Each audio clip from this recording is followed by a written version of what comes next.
Managing users' passwords is probably one of the most frustrating parts of a system administrator's job, especially when the user has passwords defined in many places for many services.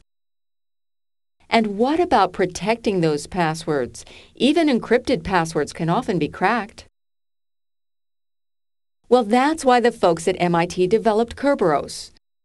To make it easy for administrators to manage passwords by storing them centrally, enhance security by ensuring no clear text passwords are transmitted, and allowing users to access different services with the same password.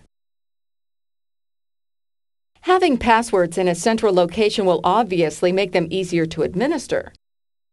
But how do our services authenticate users when they don't know the user's passwords? Why don't we just limit ourselves to using protocols that encrypt the passwords? That's safe, right? Well, yes, encryption is a good way of protecting our authentication, but consider the following scenario. Our hero is relaxing at his local cafe, which conveniently offers free wireless internet access. When he boots his computer, it makes a DHCP request for several configuration parameters, including the IP address of a DNS server. An evildoer at the same cafe happens to be running a DHCP server on his computer. This DHCP server distributes information pointing clients to his fraudulent DNS server. This imposter DNS server has fake entries for many common email servers, all pointing directly to, you guessed it, the evildoer's mail server. You may know this is spoofing, and here's why it's bad.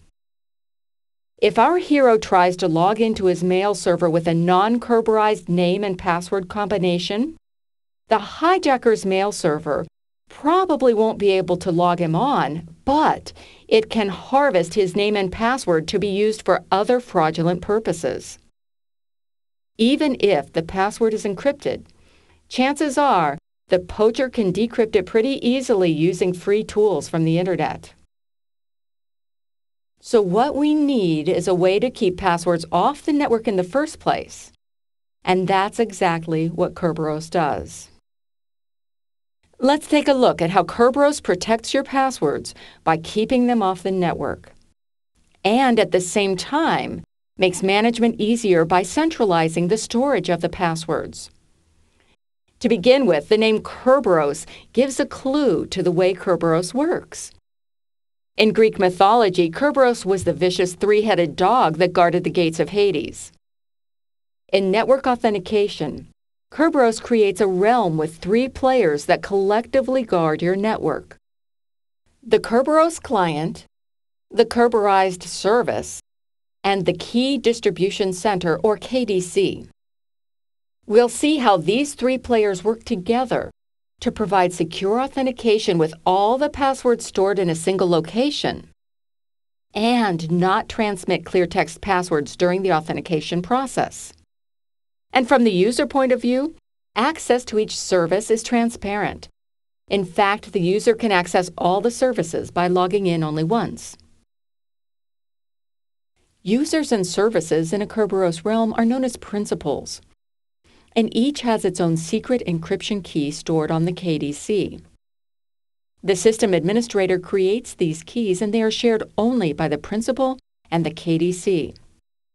Each principal trusts that a packet encrypted with this key must come from the KDC. The KDC also has a private key that it shares with no one. This key ensures the integrity of the authentication process. Here's how it works. We'll use blue for the user's key, red for the services key, and green for the KDC's key. It's easy to see that the KDC can encrypt a packet with the user's key and then have the user decrypt it with the same key. The trick is getting encrypted sessions between the user and the services. Remember, they don't have any permanent shared keys. Well, how does the KDC do it? The critical piece to remember is that each principal trusts that anything encrypted with its private key comes from the KDC. So if the user can present the service with a packet encrypted with the service's private key, the service knows that this user was authenticated by the KDC and can be trusted. Let's take a look at how the whole process works, beginning with the initial logon. It's morning, and our user has just logged into his computer and entered his username and password into the login screen. The packet traveling to the KDC contains the user's name, but does not contain the password. That's the security problem we're trying to solve. This packet is a request for a ticket granting ticket, or TGT. You need a valid ticket to access a resource because it proves your identity. The user principal will eventually use this TGT to receive tickets for all of the services it wants to access, and the person sitting at the computer will never see it happen. As part of the security in Kerberos, tickets do expire, so they're always time-stamped. The KDC looks in its user principal database and confirms that this user is indeed a valid user.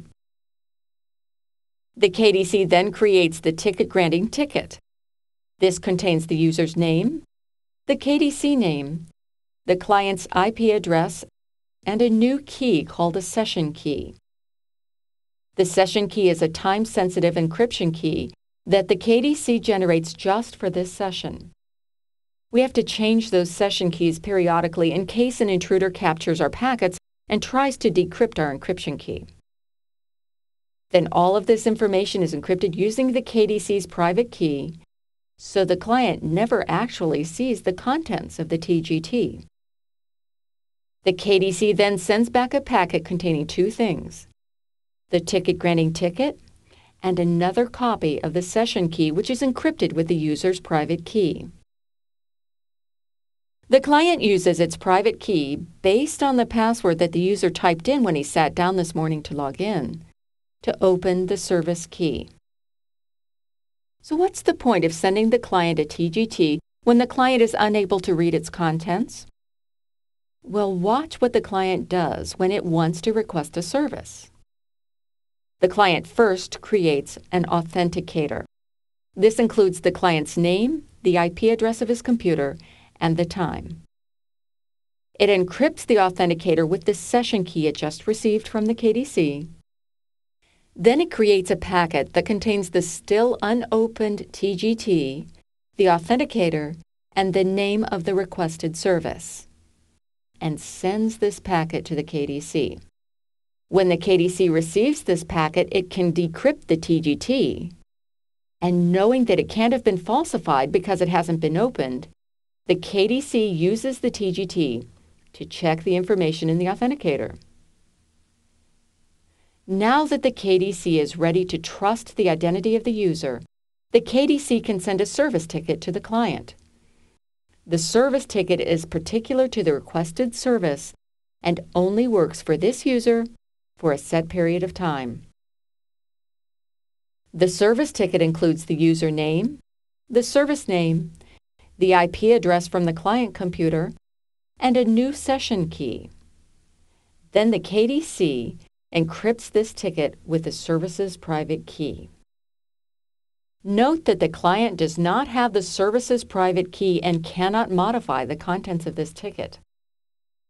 The KDC places a copy of the new session key and the service ticket into a packet and encrypts the whole thing with the first session key it shared with the user, and the KDC sends this back to the client. The client decrypts the packet and uses the new session key to encrypt a new authenticator and sends it to the service.